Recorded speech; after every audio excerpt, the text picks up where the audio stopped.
Xbox, Xbox. You guys know I've been very critical of the Xbox brand to the point where I have been low-key labeled like a traitor amongst the Xbox content creators, which is okay. You know, if I gotta be that guy, I gotta be that guy. I've been very opinionated, and I'll be completely honest. Sometimes it is emotional. You know, I have a lot of, riding on when it comes to the Xbox hardware because I enjoy playing on it. I got a lot invested into it in terms of software. I even have movies that I bought on the Xbox store. I don't know what would happen to that if anything happened to the hardware, but I've been very clear that I don't want nothing to happen to that hardware, and I've been very opinionated on those opinions. But when I woke up this morning, I saw something. It's like a light bulb that popped in my head where it's like, okay, Microsoft is making a huge pivot, and they're taking a huge chance on their hardware, and they're betting it all on games. And I'm sitting here like, what does it benefit me as an Xbox gamer? Why should I care about your hardware in terms of like next generation if you got nothing to go off of? But I actually saw some light at the end of the tunnel today, and I want to share it with you guys. What's going on, you guys? Gaming out here, coming at you in another video. Today I woke up, man, and I saw Thomas, man. Thomas over there at Moon Studio. He leaked some stuff, not necessarily leaked some stuff, but there's some Reddit post that was going on that actually had me kind of critical on this, kind of like second doubting myself, because at the end of the day, I love the hardware, but you could play games on anything. It's the software that I care about the most. And when I woke up and I saw this, I started like really thinking that, okay, maybe there is some extreme positives to them not focusing as much on the hardware and kind of doubling down on games, because that's what it is about at the end of the day. So let's pop over here and let's look at this particular tweet first. This is the director of the people who make Ori and the Blind Forest, Ori and the Will of the Wisps, and they're currently making No Rest for the Wicked. I don't know how you guys enjoy No Rest for the Wicked. Put it in the comment section below if you guys like it. I played a little bit of it, but I wouldn't say I played enough to like formulate an opinion on it. I don't even know if the thing's out of preview or not on Steam. But, when it comes to this game, I was a huge fan of Ori. I played both of them. I've reviewed both of them on this channel. And I really wanted to see whether or not they would make a third one. Now, there wasn't like any really bad blood between the Ori developers and Microsoft, but I could tell that they didn't separate on like the best terms. There was no beef from what I saw, but they didn't separate on like the greatest terms. So let's pop over here and let's read this. Now, this was put into place when the interviews went live with Phil Spencer, and he was just pretty much giving his opinion on certain things that happened. So let's read it. I know some people always want me to join the console warring, but I strongly believe that Phil Spencer has the right approach. That's Phil Spencer's name right there. We decided a few years back not to make Wicked the game under Microsoft because back then we couldn't have had shipped it for PlayStation and Switch, and since we knew how important multiplayer and crossplay would be, we decided to partner with Take-Two instead. In my emails to Phil over the years, I've always brought it up to crazy how if you would have been in only or be able to watch certain DVDs on Sony players, while for others you could only see a Samsung player. I think we all agree this would be nutty for films. So why are it different for any game different? Why are games any different? I will pause it here, and I do think I understand where he's coming from, but here's the thing: I don't go to Netflix expecting to watch The Boys. I go to Amazon for that. I don't go to Amazon expecting to watch the Squid Games. I go to Netflix for that. So I do think some of his logic is a little framed. It doesn't necessarily mean he doesn't have a point here, because he does. But I do think he's not taking everything into consideration. So Xbox Series X and PS5 basically contain the same hardware nowadays, so porting from one platform to another isn't a big deal anymore. Their controllers are mostly the same. The Steam boxes will also be the same. Not supporting all these devices makes no sense, since you can just cut out a huge chunk of your potential audience. He's 100% right there, but what I will say is not every studio is capable of doing that many ports at the same time, unless like you're a huge conglomerate, maybe publishing of a double A studio or a triple A studio.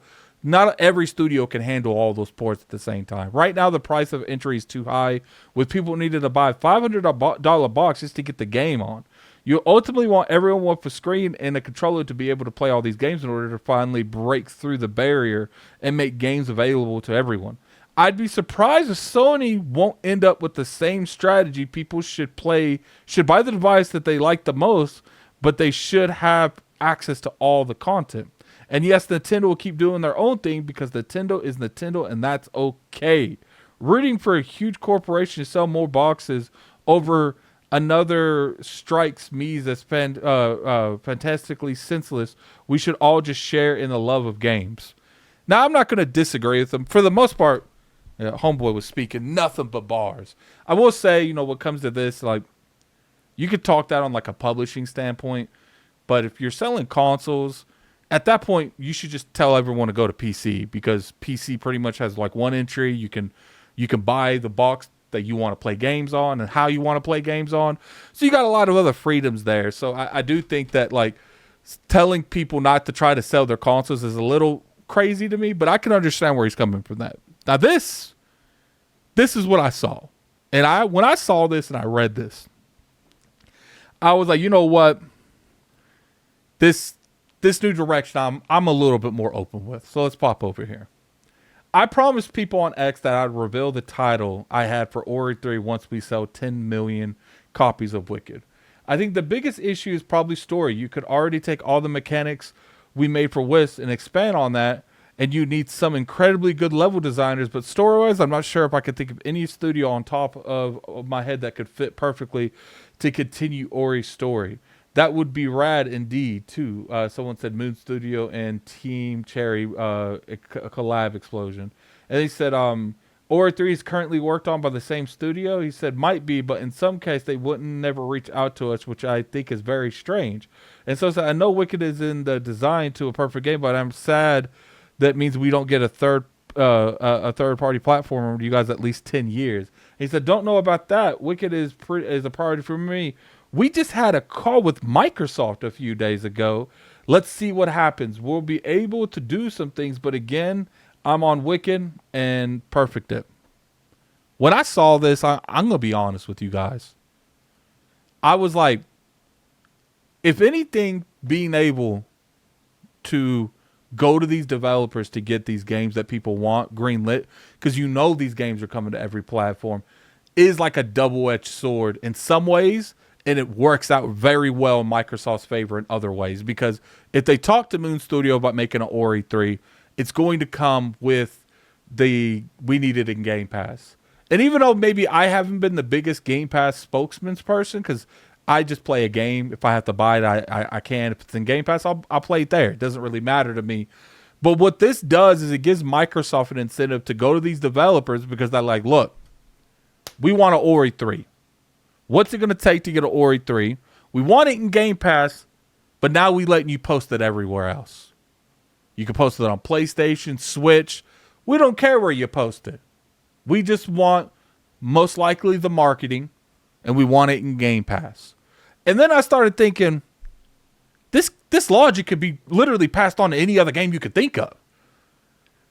And then I started thinking, what happens if, because of this, I get another Banjo, because they're able to look outside of the Xbox ecosystem to make up that money.